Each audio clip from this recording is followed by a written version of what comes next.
Yan o. Kakagutom tingnan o. Isang palanggana. So guys, gagawa tayo ngayon buto-buto ng baboy na kalderita. Stilan. So, lagyan natin yung bawang. Hindi tayo makapaglaro ng apoy dahil sobrang laking kawali. Hindi kaya to. Ito sibuyas. Lagyan natin butter.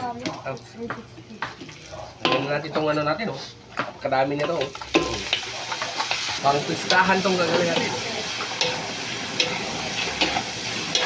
Lagyan natin ng sabaw para pang palambot.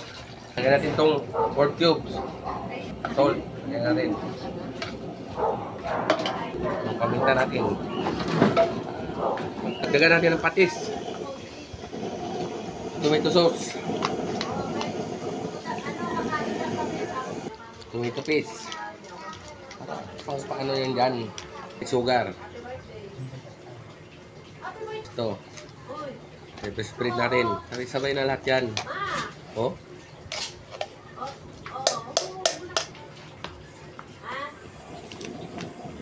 Yan na.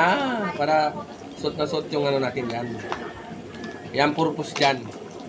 Diyan natin sa palalambutin para suot na suot yung dirita mix. Kaya natin yan. Dalawa.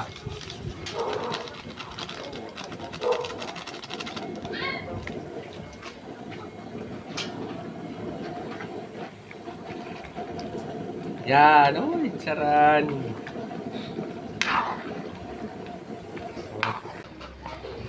So, ilagay na natin tong cheese natin, oh.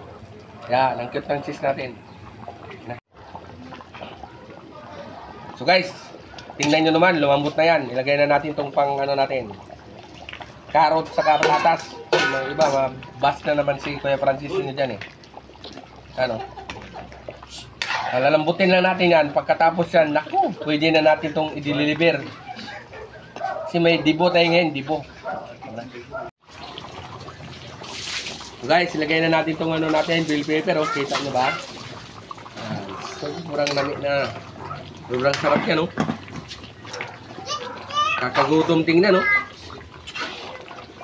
Isang palanggana. Lutuin na natin ng konti yung ano natin, bell pepper, bago natin itong anuhan.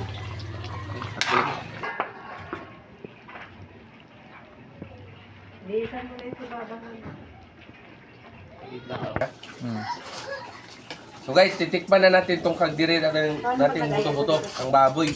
Lalayo tayo kasi mayari naman tayo sa mga baser natin.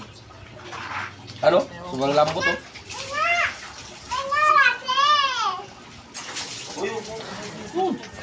Sarap.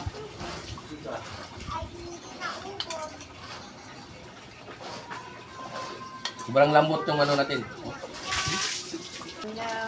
Kaya huwag niyong kalimutan guys, mag-follow and share sa ating feeds.